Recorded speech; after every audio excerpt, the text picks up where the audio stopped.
Who is making noise? Stop it. Stop it. What is going on, everyone? Welcome in to the Oregon Live postgame show right here on the Voice of College Football. We have quite a bit to talk about. Good things, a couple bad things. Nothing too crazy, though, at least tonight. But we have our normal panel, including the rare appearance of the unicorn. The unicorn. The Sasquatch. How are you guys doing? Good, man. It was a great Saturday. You know, a nice win, pleasant to the eyes, a lot of excitement. So yeah, it was a hell of a day. Yeah, great Saturday so far. Some surprises all around. I'm sure we'll get into some of those. And what a performance by the Oregon Ducks again. Yeah, man, I'm good. It's been a great Saturday. I really can't complain. I'm not stuck in cookie world, so. Never a bad day if you're not stuck in a cookie world. Or it is a bad day. One or the other. Depends on how you view cookie world. Cookies do sound different. I can't see the person that posted it earlier. He said, "Why does it say big win already? Why are you trying to jinx my team? I don't make the thumbnails." So calm down. That wasn't me. I think it was just expected. Yeah, we have a lot to talk about. So obviously we just got done with the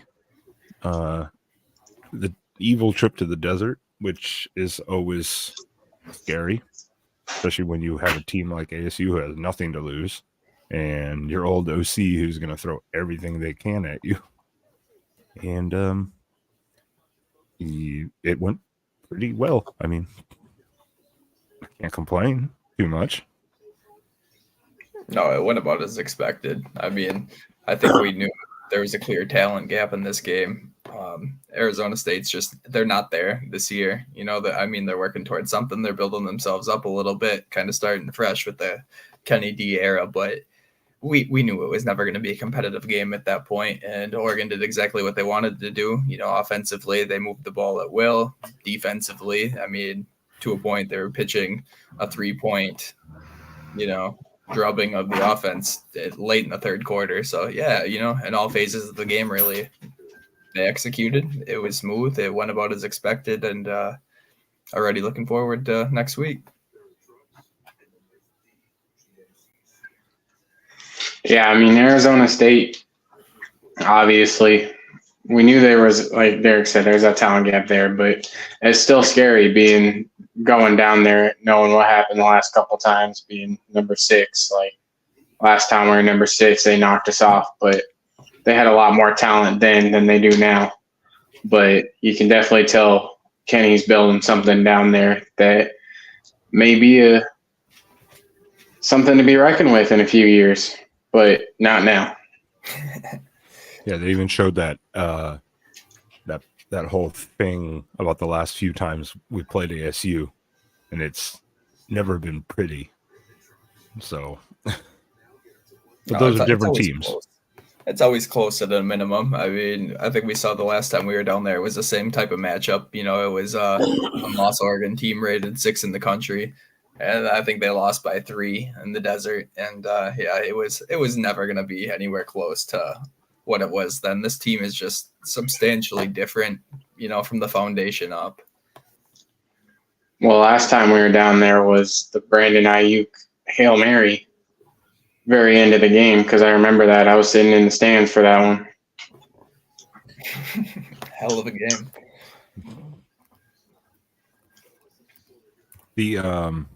Yeah, I mean, offensively, I almost no complaints, because you could tell for a little bit, like, we'll get into score stuff on Tuesday, the score prediction stuff, because I'm having a dictator rule over you chumps, because I keep getting crapped on by the team.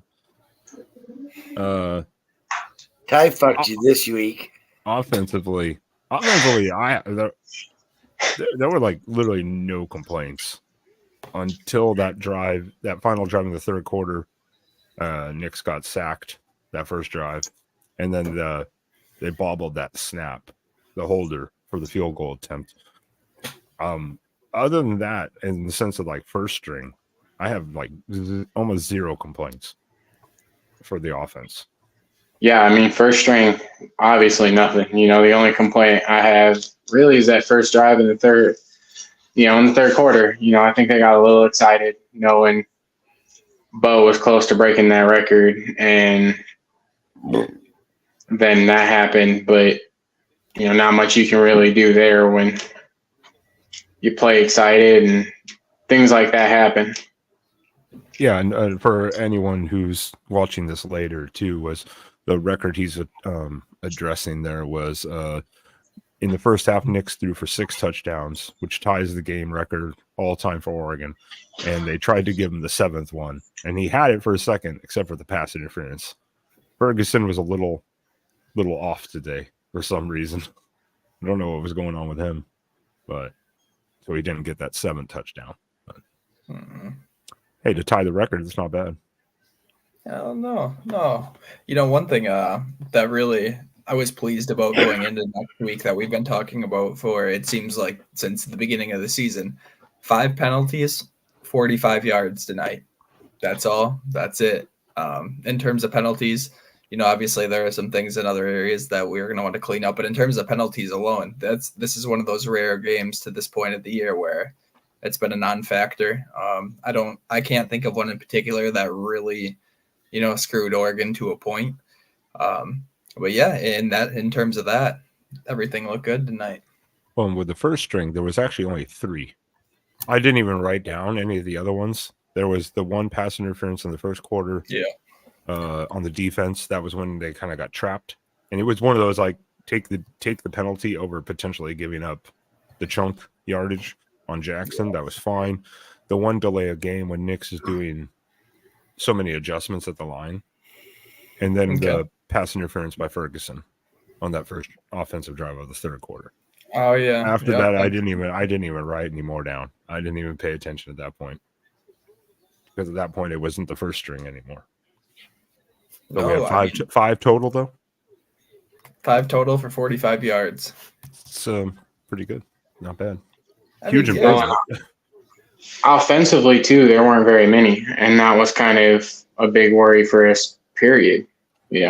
Obviously all throughout the season, offensively having the false starts, there weren't too many. Like out of the 5, I think most of them were like it was kind of like balanced there. It was half and half of offense and defense. So really having the 45 yards, especially against a team that we're playing next week, will be really, really good. Spaz, you can jump in here anytime. Welcome to the show, Spaz. I'm just listening to you guys, man. He's too busy, like most of us, watching the Washington Oregon State game. I don't know what you're talking about. He's looking up. I'm looking to the side. I'm kind of like trying to keep up with this. I'm looking down here. Yeah, I've got it next to me on the side too. So it's so distracting. I mean, yeah, offensively, I mean, you think about it in the first half alone, at halftime specifically, we can look at the total yards, stats, all that stuff. Were we 6 for 6 in drives in that first half? Yes. Yeah. I thought so. So Didn't we know the last time that happened? Hawaii, maybe? Hawaii or Portland State. Then we had a punt or two. Maybe Portland State. Probably Portland State. Maybe, yeah. Because, yeah, you had touchdown to Herbert, then that the one touchdown over the middle to Franklin. The first of Franklin's. Then you had the other touchdown, the 45 yards to Franklin. The touchdown for 73 yards to Brian, where he broke like 4 tackles. Then you had touchdown again. I don't really remember that other touchdown. Didn't write notes down, but it was 42-0 at half for Oregon. I mean, 42-0. Can't ask for much more. Knicks at that point. The final for Knicks, I mean, Jesus. I have the numbers here somewhere. 22 of 27 for Oh, okay. That is the final. 4 yards. Okay, that is the final numbers then. I wrote them down, Yep. but I put them at halftime. Yeah, 22, 27.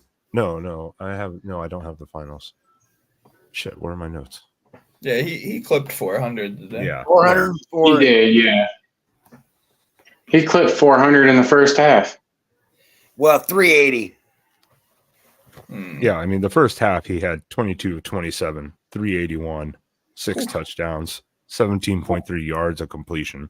A lot of that, of course, was after the catch. Just let your guy do what they're supposed to do, let them do thing. But total yards were 444 yards. They didn't even really try to run it that much in the first half. Honestly. No. We exploited their secondary and linebacking crew and just force fed the ball throwing. That was probably more pass oriented than we've been all year. I don't know what the final numbers are as far as like attempts and all of that. I've got ESPN up right now. Yeah, I have too many damn tabs open, so I'm trying to pull it up on the side tab that I have specifically set for it, but it's not showing. There it is. 36 passing attempts and 30 rushing attempts. So still just a little over 50% passing versus rushing. Which a lot of that was in the second half. Yeah. Unfortunately. But yeah, so right here we have Nick's at 24 of 29. That's keeping that completion percentage pretty intact, if not He went up to like almost 80% completion percentage. Today. Yep. And I think now he's sitting at like 78% or something like that. Yeah, I think he started at 77.6 or 7%, something like that. So it probably now he's at like 78.1 or something. Yeah, it probably bumped it. It definitely helped bump it up a little bit. I mean, we gave up 205 yards passing, but most of this was really in the second half against the backups. But I mean, the backups came in immediately on the defense side in the second half. But I mean, 603 total yards from us, like that's just the throttling at that point. Oh yeah, I mean, again, the rushing could have been a little better, but I think that's Arizona State's one of their strengths. A little bit is their rushing, a little bit. I need to look at their stats, but they came out with an emphasis to throw the ball. Arizona State rushing had 111 yards on 18 attempts. Nobody, Lon, is going to stop our offense. That's the problem. Nobody's been able to all year. Really. And I'll give Arizona State rushing on their credit on their rushing. That first drive actually had me a little nervous because they started doing basically quarterback run, the Wildcat with their tight end / quarterback / whoever they can put back there. And I was like / wide receiver / the wild scat. It was immediately like, oh, they're going for the what Texas Tech did, but then immediately Oregon adjusted and kind of took that away. So yeah, I feel like early on in that game, Arizona State was unloading the bag early. They were doing whatever they could to move the ball. I think at one point they had 3 trick plays in the span of 5 minutes. Trick plays just being non-conventional plays. But, they tried. They unloaded the bag. They did what they could. I mean, they were never able to be consistent. They moved the ball on certain drives, couldn't finish, had untimely turnovers. But, in reality, kind of like we've been talking about, it was never going to be a competitive game. But Spaz, going back to what you were asking of like, when was the last time we went 6 for 6? Both Portland State and Hawaii. Portland State was 7 for 7 before the half. Hawaii was 6 for 6 before half. Both games were touchdowns, though. Hawaii was 1 field goal, but it's still technically considered. You're still considering that 6 for 6 because you're putting points up. Well, that's what But yeah, no matter what, that's an impressive showing. I think for us, it was always the fear of going to Arizona State, and you never know what they're going to get. Because what did he do? What did Dillingham do immediately? He tried the UCLA playbook of all the swinging gate stuff. Unfortunately for Dillingham, is that Lanning also knows how that works, and I think Stein does too. So they were able to now prepare for that quite a bit better, because that swinging gate stuff for the most part did not work when they lined up in that formation. It did not work very well. no, it didn't. Yeah, preparation. They seemed very prepared this week. It kind of seemed like they knew exactly what was coming. All these packages, all the trick plays. Typically you'd think if you run enough of them, one of them is going to go for a huge gain, which, at one point, I think they had a pass that went for like 30 yards or something like that. But they were always ready for it. They seemed very well prepared on both ends of it. It seemed like offensively, they knew exactly what they wanted to do. Defensively, it seemed like they were ready for anything and everything that came at them.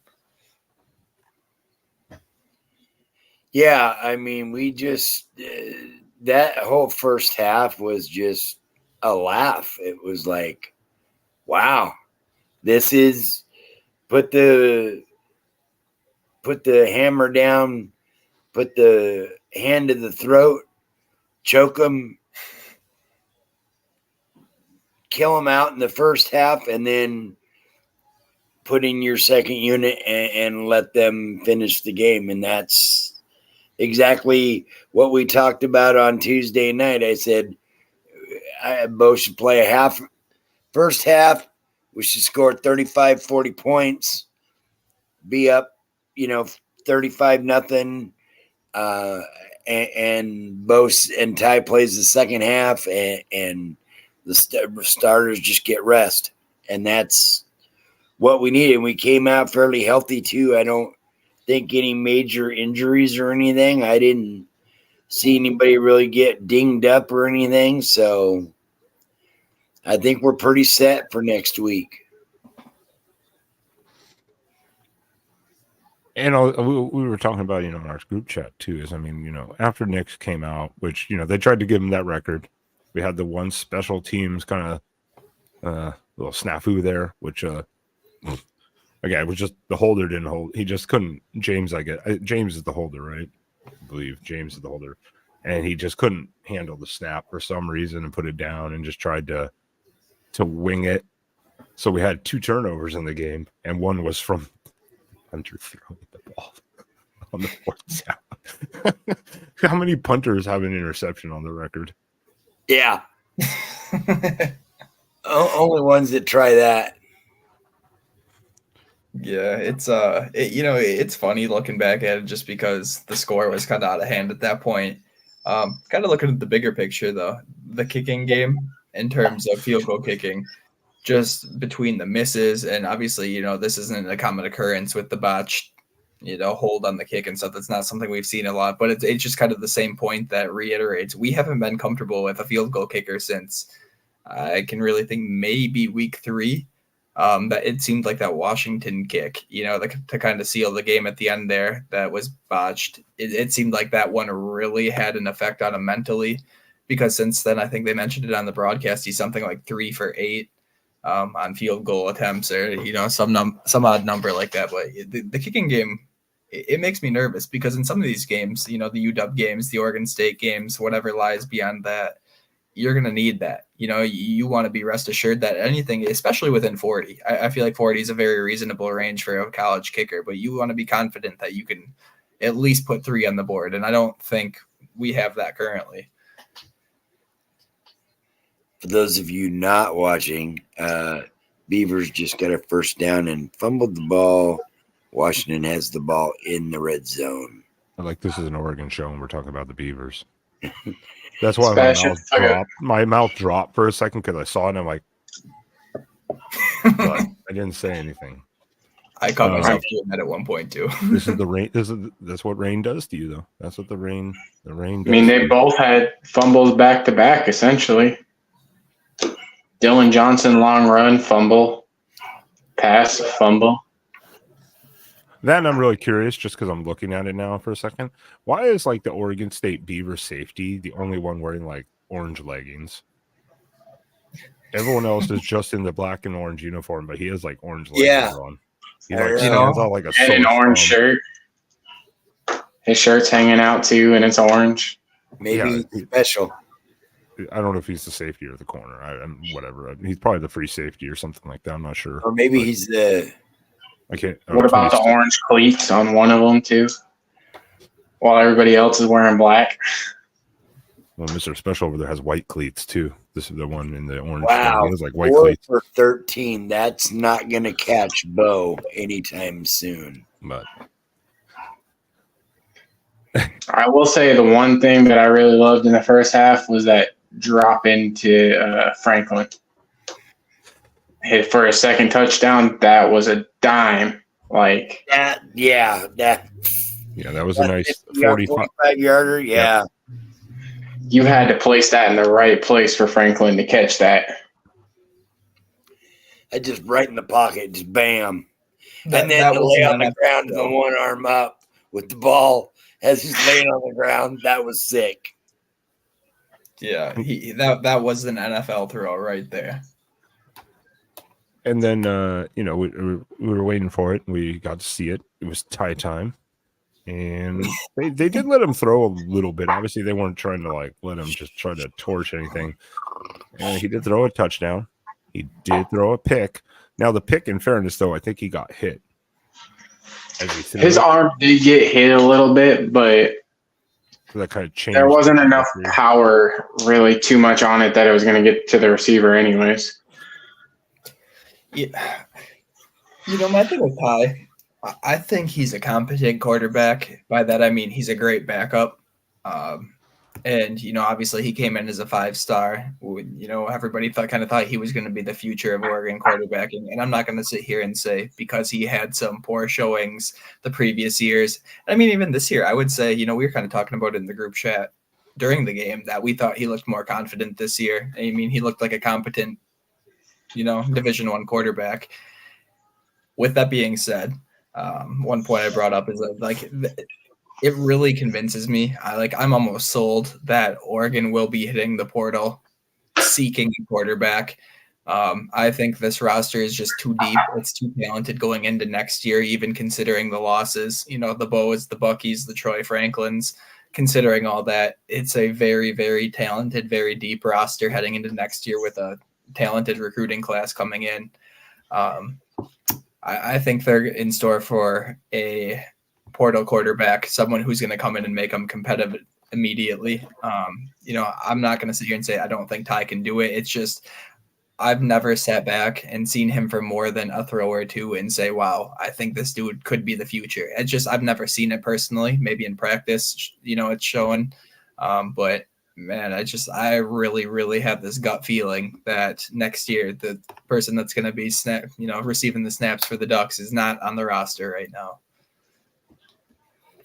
No, I'll sit back here and say that Ty is not the future. He does definitely look more confident right now and is a little bit more comfortable in the system. But when you've had as much time as he has to get that kind of confidence and comfortability in an offense.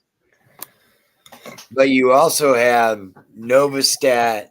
You've got the kid from Tempe that is going to be incoming freshman next year. I can't even think of his name now. Tempe. Are you talking about Luke Moga? Luke Moga, yeah. And so you've got Novostat. You've got 3 other quarterbacks next year. So you've got 4 quarterbacks next year at this point that you could choose from. I hear that. Now, with that being said, let me ask you one follow-up question, and that's all I got for you. Would any of those 3 options, do any of those scream Big Ten competitiveness to you? Any of them? Just any? Do you think those 3, any of them? Maga, maybe, from everything I've seen and heard. Who? Luke Maga. Okay, now I hear you. Now, with that being said, that's essentially saying that Ty Thompson should have came out out of high school and blown up. Luke Moga's never taken a snap. Luke Moga is a consensus 3-star, which I have nothing against it. We've seen 3 stars blossom, but my point is, do you really believe that's the quarterback that gives us the best opportunity to be competitive in the new Big Ten, heading into the first year of the college football playoff that expands to that 12-team roster? You need somebody that's going to make you competitive.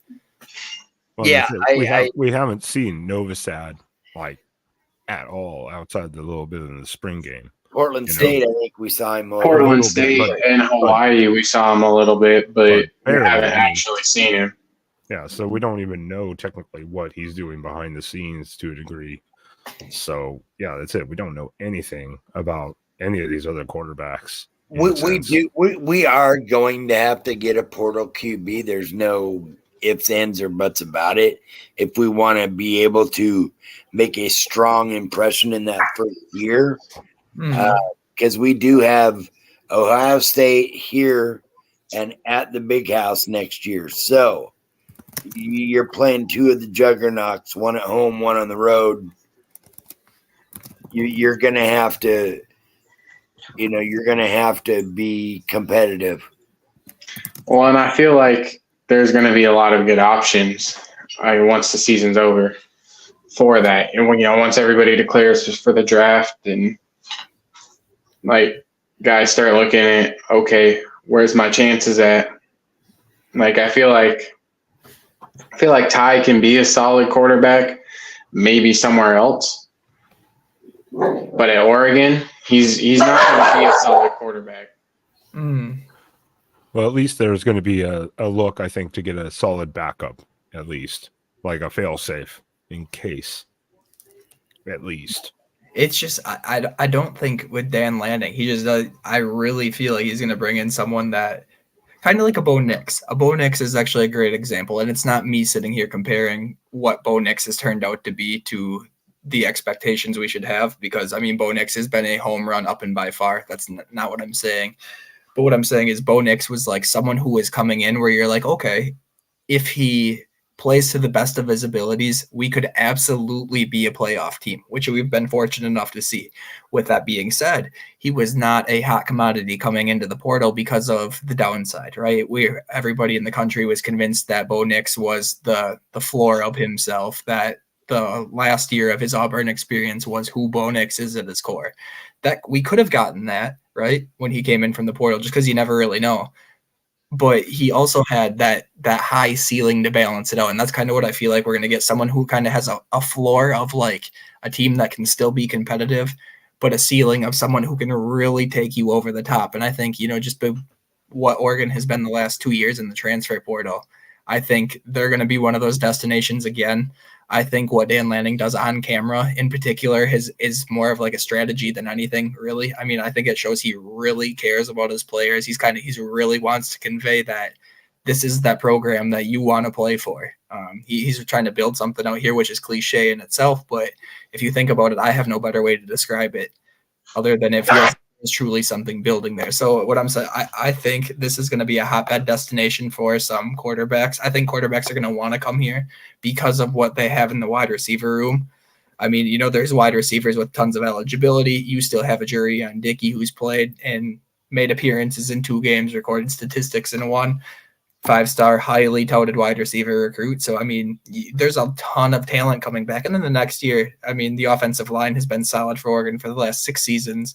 The running back room is deep as hell. You have weapons everywhere. There is not going to be a portal quarterback that does not consider the Oregon Ducks next season.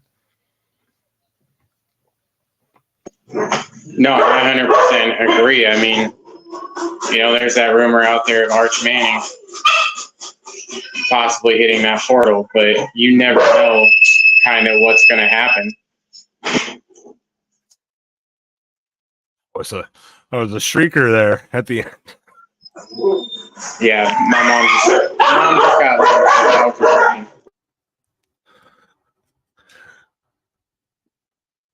Luckily, Derek's muted, so I don't have to hear what he said. It's a mystery. The Spaz is gone, or I'd bring up our favorite new segment, but he's not there. Had too many of those deviled eggs, it looks like. This man. And defensively, then let's go. We talked offense. We talked, obviously Knicks.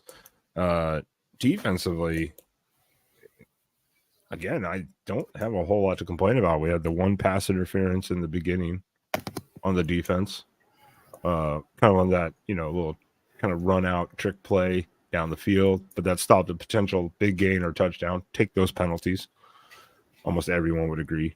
Take the flag if you have to. 15 yards is better than 40 yards. Defensively, it played a pretty clean game. ASU moved it a little bit here and there, but then the defense would just stop them. Yeah, the defense was consistent. Once again, it's exactly what we would expect. The defense has kind of been locked down all year in a couple of statistic categories. The pass rush was there again tonight. It doesn't always reflect in terms of the sacks, but there was definite pressures, QB hurries that were happening there. The secondary looked solid. There are a couple instances I could think of that there were just some missed passes that could have resulted in some ASU bigger plays. It was just a simply missed throw. But overall, between all the guys who were rotationally playing tonight, it looked very sound considering we saw a lot of young dudes. We saw a lot of Cole Martin tonight, for example. We saw a lot of Nico Reed, who, his play is inconsistent in terms of how often it happens. Dante Manning saw a lot of significant snaps tonight on top of the Jaleel Florence and the Kyrie Jackson. So we saw Pleasant today get a tackle for a loss. Mm-hmm. He hasn't played much this year. Yeah. Well, and defensively, obviously no complaints from the first team. I thought that Kyrie could have handled that pass, that first play, without causing the interference. But after watching a replay, I was like, yeah, okay, take the penalty at that point. But even in the second team, there were still not many complaints there. Obviously the passes that could have led to other things that's a little different. But second team, it's looking promising actually. Going into next year as well, with how deep even that secondary is, you can kind of see it in some halves. All right, I don't know.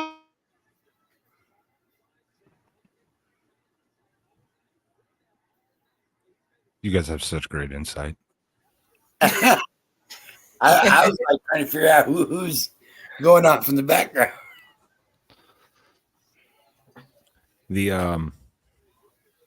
Defensively, of course we had the one the interception from Cole Martin.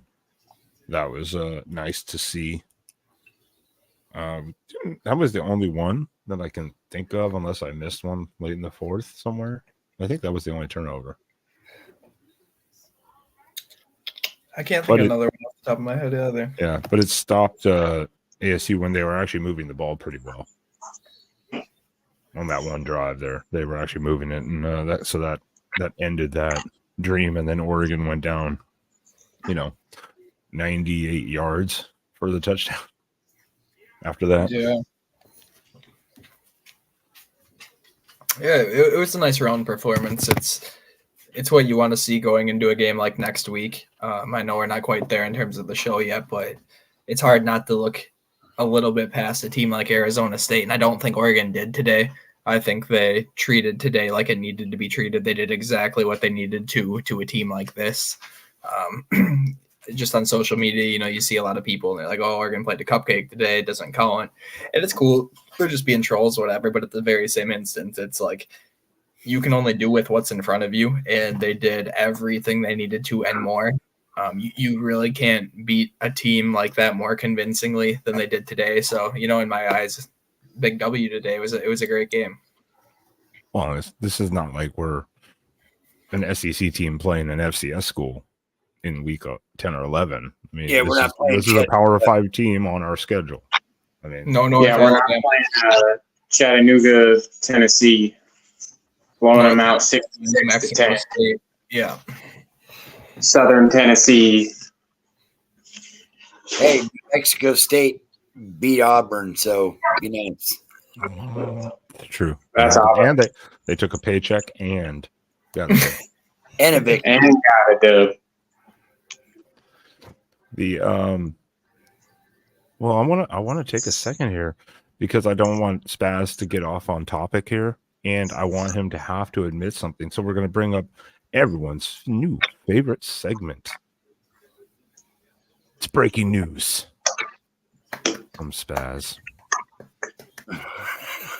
What do you have for us today, Spaz? We are on the edge of our seats. We heard I heard allegedly there's a new all-time leading scorer for Oregon. A new what? A new all-time leading scorer for Oregon. Oh yeah, the left-footed kicker that kicks like a club, Camden Lewis. The new Mario Maldonado or Alejandro Maldonado is now the leading scorer. Can't even remember the dude's name. He's not memorable. You don't seem very prepared for this segment. No. My breaking news is Jordan Travis broke his ankle. That's my breaking news. Florida State could be in some serious trouble now of making the Final Four. He has to change it to FSU conversation just because he does not like to have to admit that Camden Lewis is the all-time leading scorer. Oh yeah, bro. Right here. This is Camden Lewis's number one hater. Right here. He lives in the there he is. Everybody, lo and behold, this is Spaz, Camden Lewis's number one hate group. That's the leader. That's the cult leader right there. The Camden Lewis hate. Yep, the cult leader himself. Look at him. Trailblazers hat on, just a Camden Lewis hater. Straight up hates kickers. It's ridiculous. I think you have some other breaking news though today, also from the game, Spaz. Yeah, Troy Franklin setting 3 new records at the University of Oregon. Right there, receiving yard games and receiving touchdowns. There's one other one in there. Yeah. 100+ yard games. Right there, 100-yard games. Yeah. Yeah, they're in there. Ooh, excuse me. I'm prepared. I'm prepared unlike the rest of you. You know. All right, so I've seen this debate online a little bit now, so I'd like to bring it up now. Do you think Troy Franklin is the best receiver in Oregon history? Now, you can, when I say best, that can mean whatever you want it to mean. It can mean NFL trajectory. It can mean single season. It can mean as a whole. It's whatever you want it to mean. But who do you think he is the best? Yeah, I'm just kind of curious to hear y'all's arguments. I guess for me, like in the time I've watched the Ducks since the time we've been good since early 2000, probably 2008, 2009, when I started being a Duck fan. For me, yeah, he's definitely the best I've watched. He's definitely the best that I've seen. And trajectory-wise, maybe outside of Dylan Mitchell, I think Dylan Mitchell may be the only one that you can kind of compare him to, at least from the time that I've watched. But for me, I definitely think he's probably the greatest that I've seen. Well, he did break the record because Dylan Mitchell held it too. So he took the record from Dylan Mitchell. I guess you have to look at it in different ways too, because that's it. You've gone through so many different like offensive styles over the years. You went from the blur, the hurry ups, where you had just for instance, we'll just stick to like 14, 15 years even, because I think you could go back in history and maybe argue there are some better in different offenses. But I could argue, maybe in the sense of some of the spectacular like catches, the way that they handled themselves. Not in the sense of NFL necessarily, it didn't work out too well after a few years, but Jeff Nail, I would say would have to be up there pretty high. He may not have had the necessarily like the yardage, but again, when you bring in these types of schemes with the blocking and stuff, you have to look at the impact that also makes. But Franklin is definitely up there. I mean, Franklin is definitely definitely up. He's gone after this year. I mean, Oh, for sure. he's going pro after this year. There's no question. That man has pushed himself into the first round comprehensively. It's pretty. It's a pretty universal thing that I've seen so far that this man will be a first round draft pick come 2020. At this point, he's pushed himself into the low first round pick. At this point, what would you guys think about in the sense of just specifically Troy Franklin, Blitnikoff Award? I know there's Marvin Harrison. There's Marvin Harrison Jr. But I mean, Franklin has better numbers. It's fair. I mean, he does. Go ahead, Derek. In the P5, there's basically 3 dudes who all have a very, very, very similar stat line, and it's Troy Franklin, Rome Odunze, and Marvin Harrison Jr. They all have a very, very similar stat line between yardage, touchdowns, reception average, receptions, and as a whole. He's in that conversation for sure. It's splitting hairs as to how you're going to pick that. You're going to have some people who are going to say, he could draw special attention and he still put up those numbers. You're going to have people who have watched Oregon and watched Troy Franklin who are going to give him a little more of a benefit of the doubt. And same with Rome Odunze. They're going to get a little bit of national attention, but I feel like it's Marvin Harrison Jr.'s to lose strictly just because of his name. If they put up a similar stat line, I don't think he deserves it necessarily just because there are better ones out there, but that's just kind of where we're at, in my opinion. No, and I can definitely agree with that one there is, it's the name, Marvin Harrison Jr. Like, Troy Franklin may have the better stats, but based on the name, I really feel like it is Marvin's to lose at that point. Like, I think Troy should win it because out of the 3, the only one I could really see maybe beating Troy at that point is Odunze. Which is fine. But that's viable. He's having a great year. I understand that.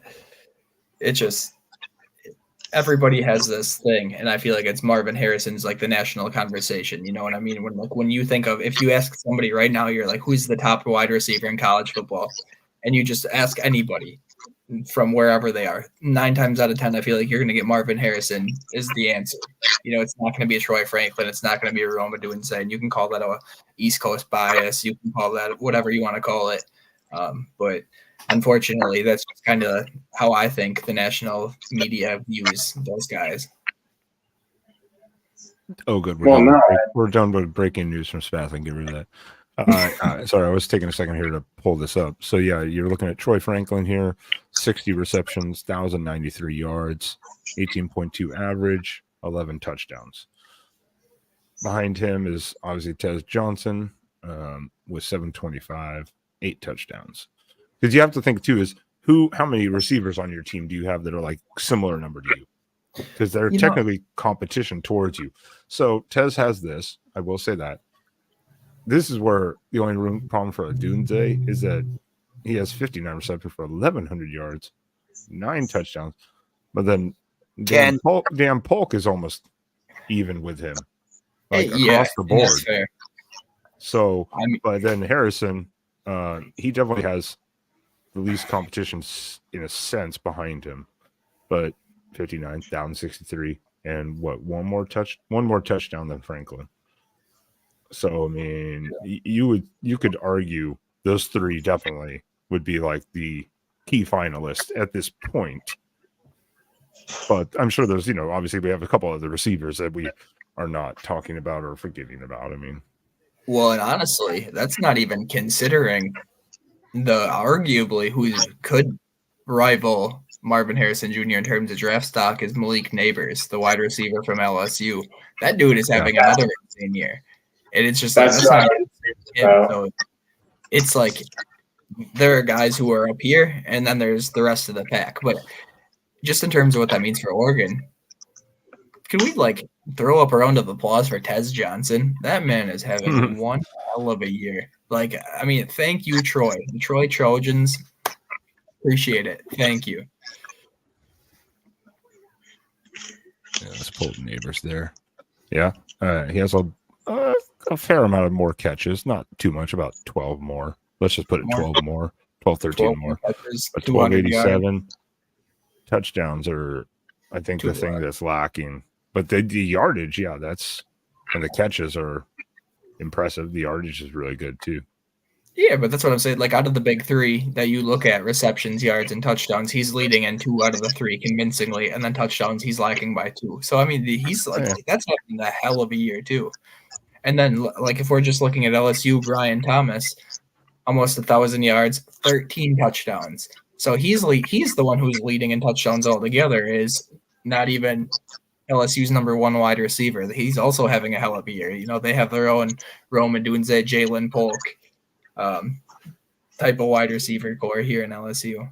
Yep, that's why I'm like, sometimes when you have the person on your team that's almost similar or beating you in a category, it kind of goes, are you the number 1? Because your number 1 is the one that always breaks free and gets most of the stats. Usually. Well, right now I've got like the receiving yards and like receiving stats pulled up. Can also put Malik Washington from Virginia in there. He's got 88 receptions for 1,200 yards, 7 touchdowns. Mm-hmm. Like Troy Franklin's number 5 on the list. Marvin Harrison Jr. is number 7. Yeah, I mean, regardless, I think the point being, aside from Dylan Mitchell's year in, what was that, 2021, 2020, somewhere in there, his last year with the Ducks, aside from that year, I can't think of another wide receiver going back to Jeff Mayo that really had like a Blitnikoff caliber year. And that just kind of tells you, between the Heisman caliber quarterback and Bo Nix, that doesn't come around very often. Herbie was never really a serious Heisman contender. That's not questioning his talent. It's just strictly yardage speaking and, how it kind of worked out with like Joe Burrow years and such. But a Heisman caliber quarterback, you have the top running back core in the nation, respectively. And then you have a possible Blitnikoff finalist in Troy Franklin, on top of the best defense that I think I've ever seen as an Oregon fan. So it's a good year, man. It's a good year to be a Duck. I mean, because guys, I got like 5 minutes. I got to run. So my niece showed up. So you tell your niece to hold the hell on. We're doing important stuff over here. Is she a Duck fan or not? yes. Bucky went over 1,000 yards today too, but I mean, as far as like receiving goes, outside of Dylan Mitchell, there's not one that really even comes to mind because of the receivers we've had. Like even in Mariota's era, like I can remember watching that, and it was spreading the ball around a lot. Like there wasn't a true number 1 that we've had for a long time outside of Mitchell, and Franklin now. Like, well, that's a good point too. They put up a good stat on the screen too, and it's impressive because you think of the Blur offense, you think of the high scoring, a lot of yards.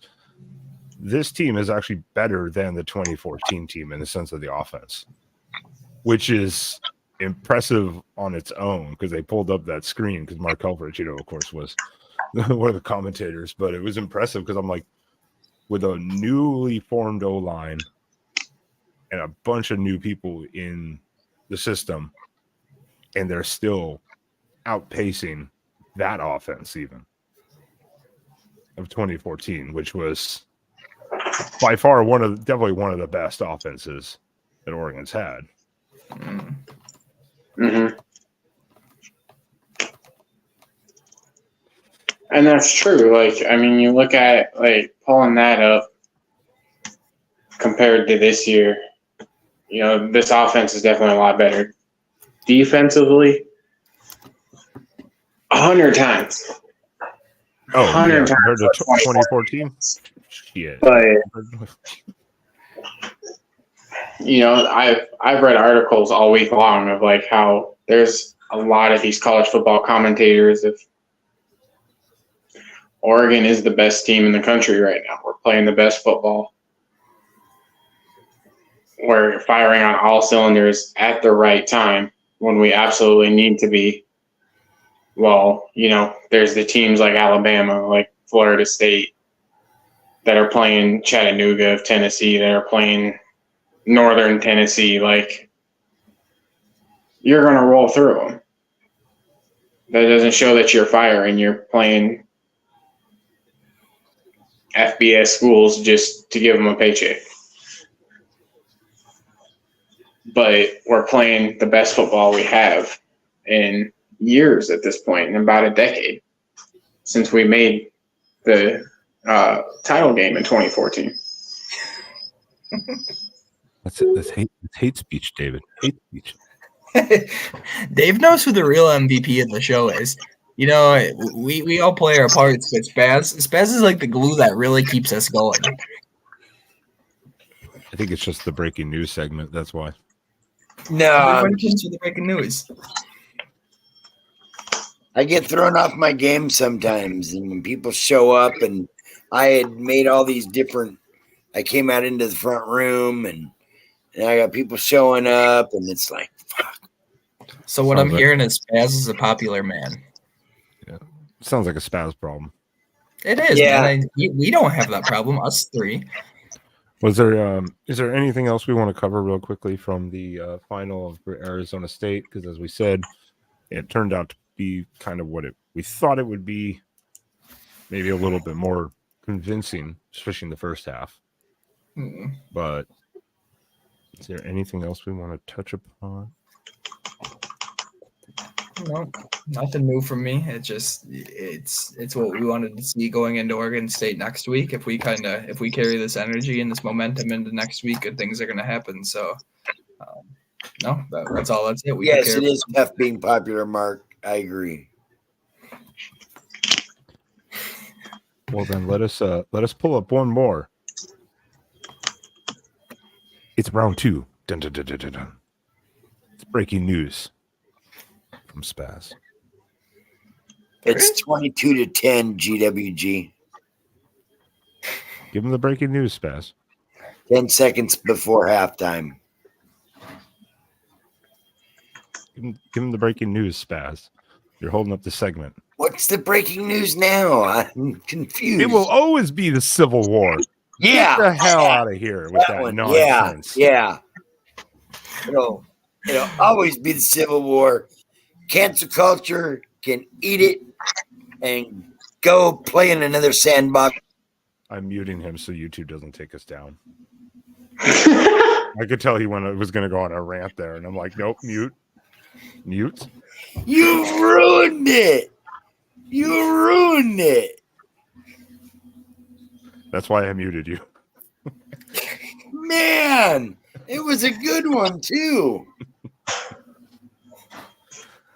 I know it's the Civil War, David. That's what I was saying.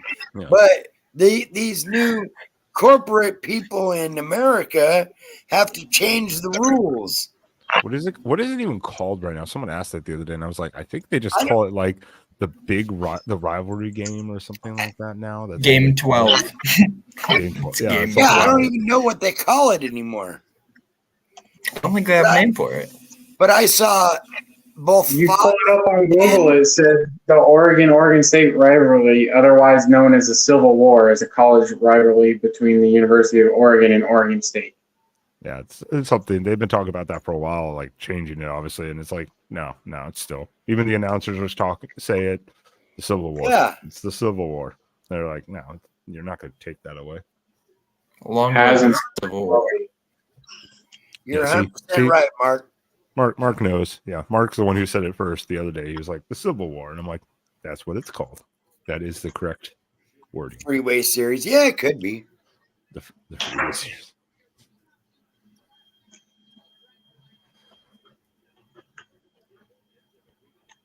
Well, that's a big one next week. Obviously, they're it's halftime right now.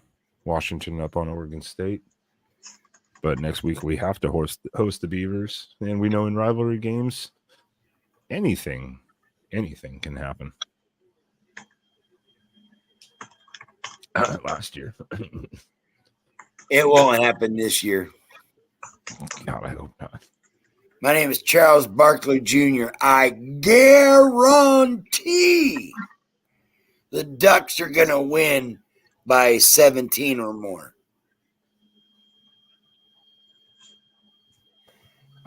Okay.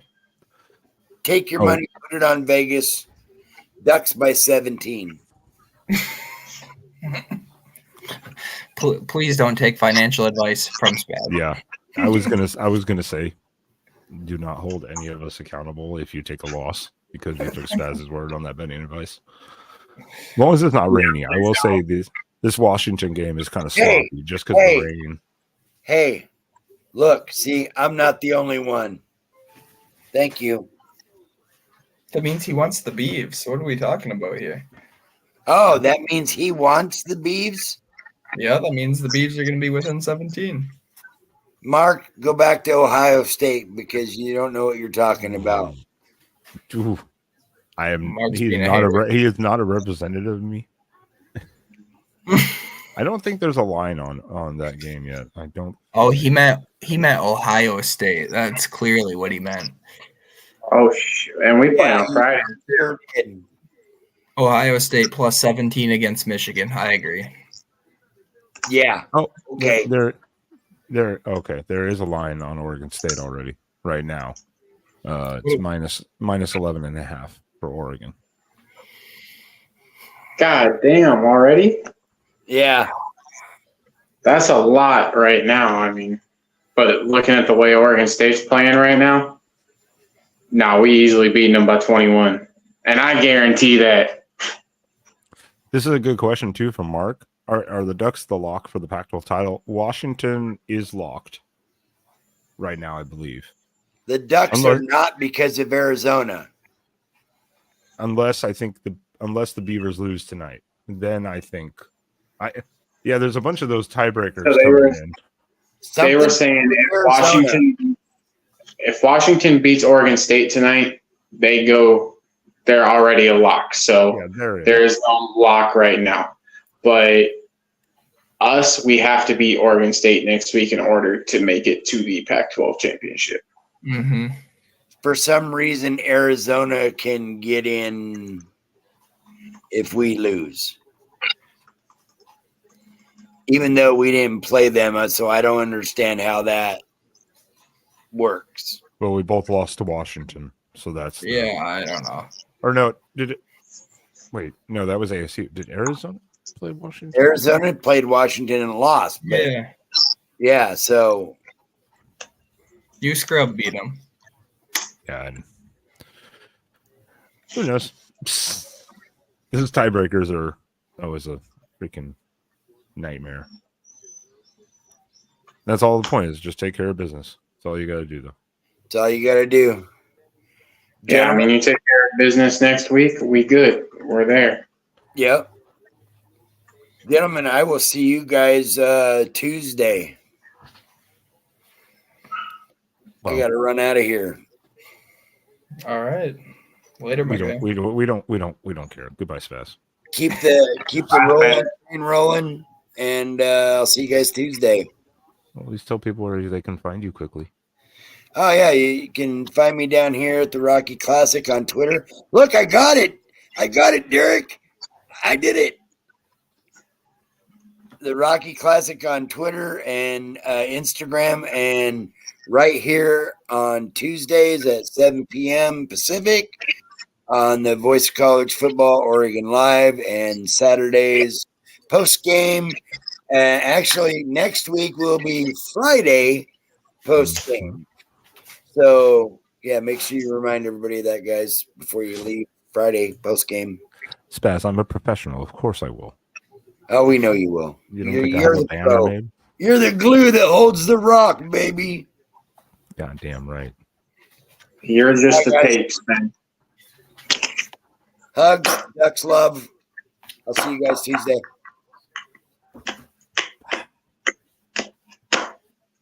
So I just pulled up Pac-12 standings right now. Arizona is 6-2. So if they beat Arizona State, which obviously they should next week, they'd finish out at 7-2.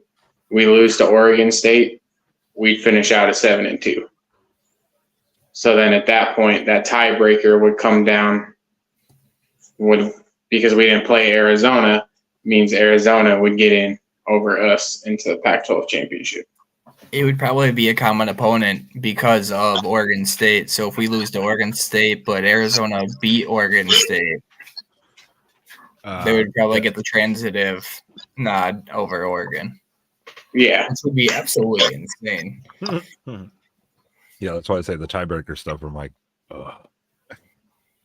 You don't have to do anything technically wrong, and you just get like left out. Mm. You snubbed like a mother.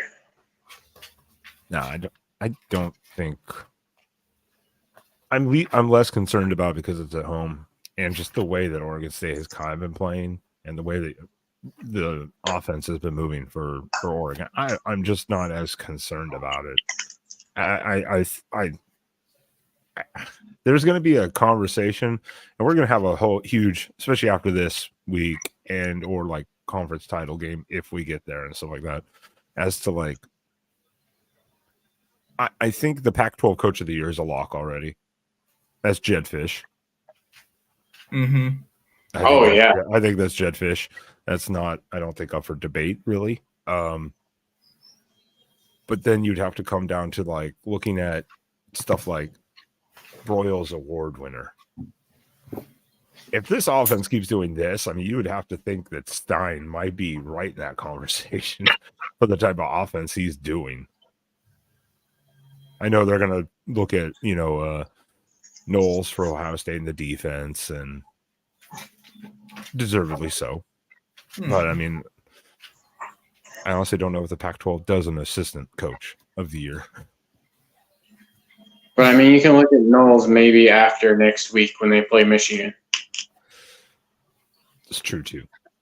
So right now, kind of barely beat Penn State, and that's your biggest win right now. Yeah, and that's why I was like, we're gonna have to wait till at least the conference title games to really kind of dive deep into like that stuff, or season award winners, which we are going to do later on, kind of even personal ones just for ourselves of like impacts. And so,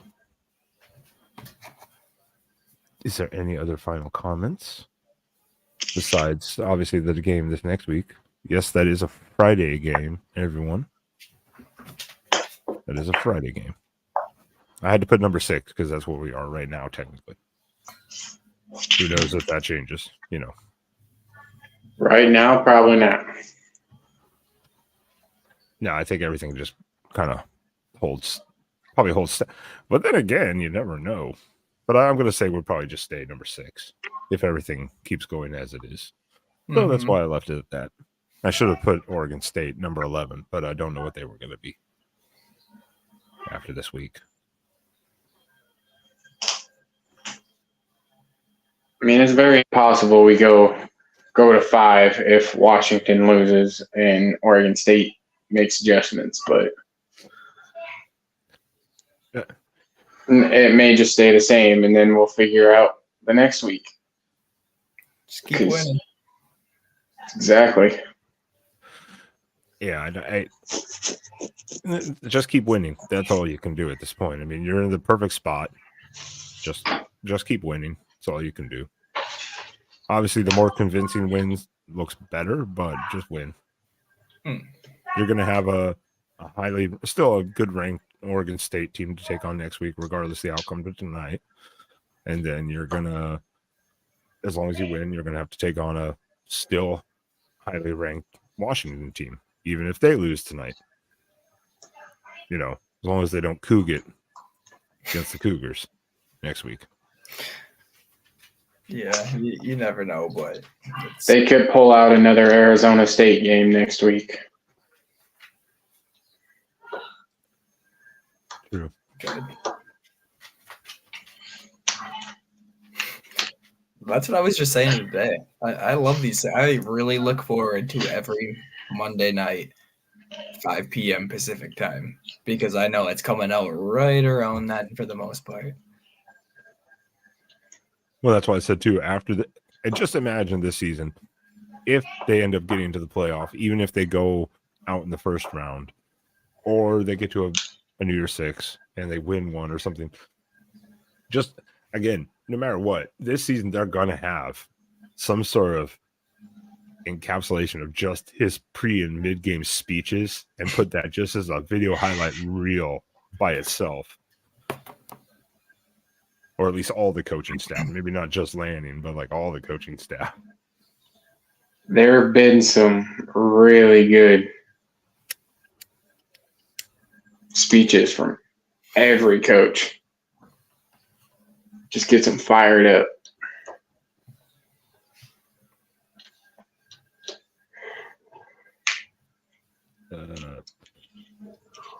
All right. Well, I think that about wraps us up tonight. Until Tuesday night, anyways. Where you can make sure you join us, not just for the post game next Friday night, which unfortunately will be a later night, of course, because it's the Friday. This is almost the solo Friday night game. Almost. I'm sure there's another 1 or 2 games, but so please, everyone, make sure Tuesday night though you join us weekly here at 9 p.m. Central, 7 Pacific for the Oregon Ducks Live weekly show on Tuesday night, right here. And gentlemen, would you like to tell everyone, make sure they know where to follow you? Yeah. I mean, you can see it taken across the bottom. I'm on Twitter at Wait Who's Derek. Give me a follow. It's been nice interacting with some of you on there. So yeah, always appreciate the follows. Yeah, you can find me on TikTok at ChubbyNerd5, on Instagram at SeanHoward778.